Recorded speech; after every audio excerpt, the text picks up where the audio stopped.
चलते हैं सीधे कंपनी के मैनेजिंग डायरेक्टर एंड सीईओ ऋषि गुप्ता हमारे साथ शो में जुड़ रहे हैं। Mister Gupta, good afternoon. नए साल की आपको बहुत-बहुत शुभकामनाएँ सर। जैसा देवांशी भी बता रही थी, ये सेक्टर काफ़ी प्रॉमिसिंग दिख रहा है, जिस तरह से फ़ोकस है डिजिटल पेमेंट्स की तरफ। आपकी जो पोज़ीशन है इस वक़्त इस पूरे मार्केट में with your presence, with your expansion, क्या लग रहा है सर 2022 कैसा जाएगा आपके लिए?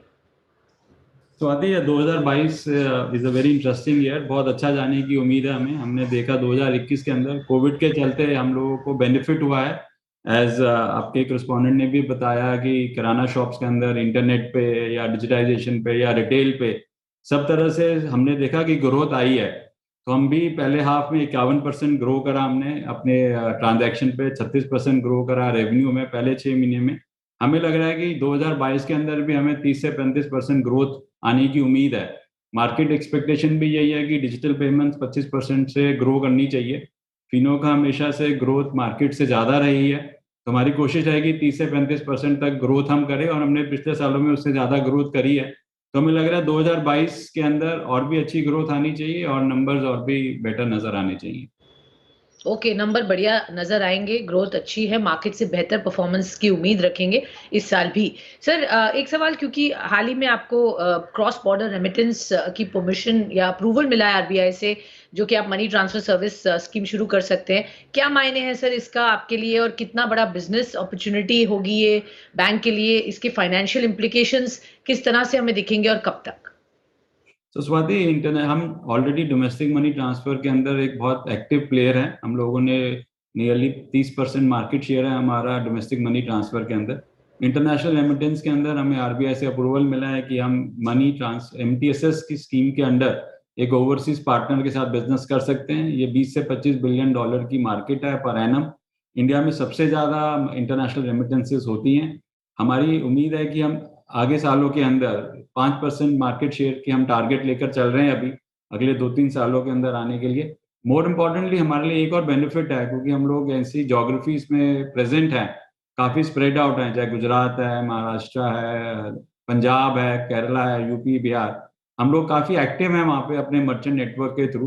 तो उसके थ्रू हम जो सेविंग्स अकाउंट खोलेंगे और जो कैश विड्रॉल सर्विसेज देंगे, वो हमारे कस्टमर्स को एक क्रॉस सेल अपॉर्चुनिटी के लिए भी हमें एक अपॉर्चुनिटी देगा।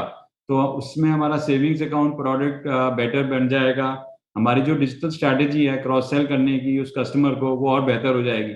सो इंटरनेशनल रेमिटेंस में जो टाई अप है, ये इंटरनेशनल रेमिटेंस के अलावा फिनो को और बहुत सारी चीज़ों में बेनिफिट करेगा।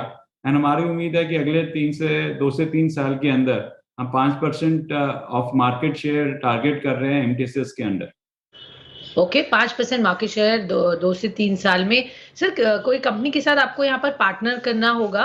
क्या उस पर कुछ सोचा है? कैसे और कब तक इस पर विचार फाइनलाइज़ हो जाएगा? और आपने कहा जिस तरह से ग्रोथ इसमें बढ़ेगी, बट हम देखते हैं ये स्पेस काफ़ी अनटैप्ड है, तो आपको एक kind of first mover advantage दिखता है यहाँ पर, और इसको कैसे इमीडिएटली टैप करेंगे? बिकॉज़ इवेंचुअली और भी कंपनीज़ या बैंक्स आएँगे जिनको ये परमिशंस मिलने लगेंगी।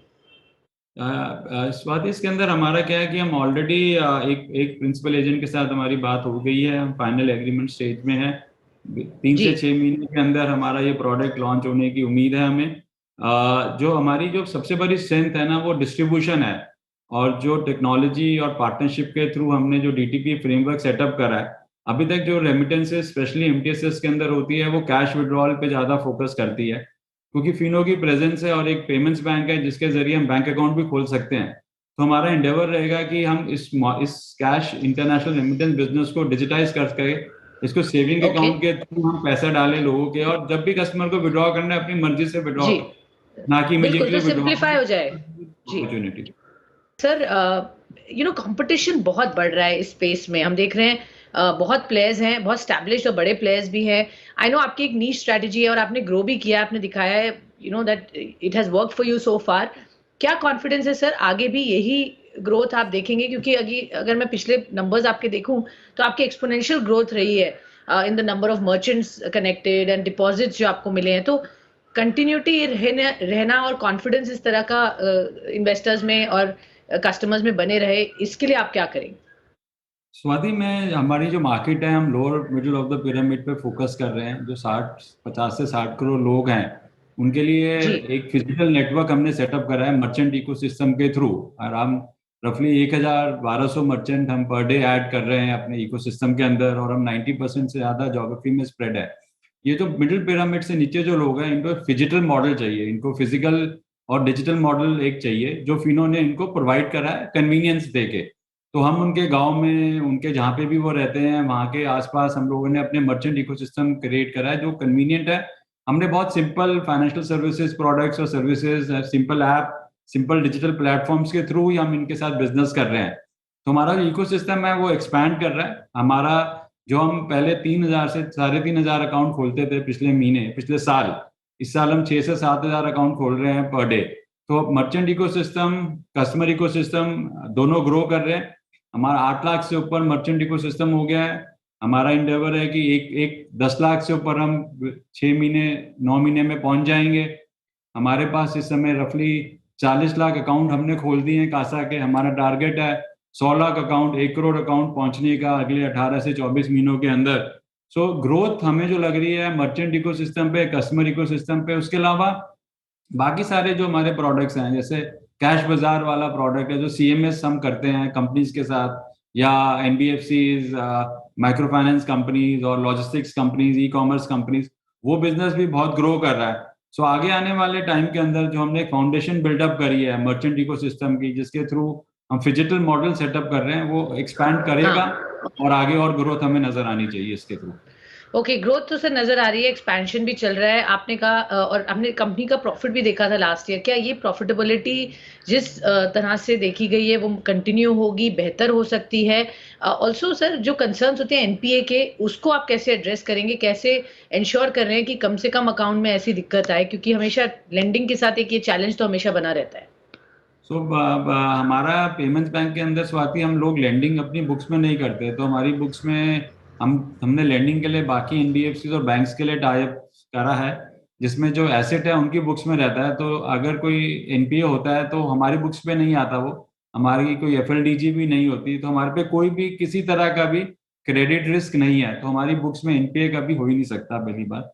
दूसरी बात, जो हमारा जो प्रॉफिटेबिलिटी है, पहले 6 महीनों के अंदर इस साल में हमने 73% ग्रोथ करी है।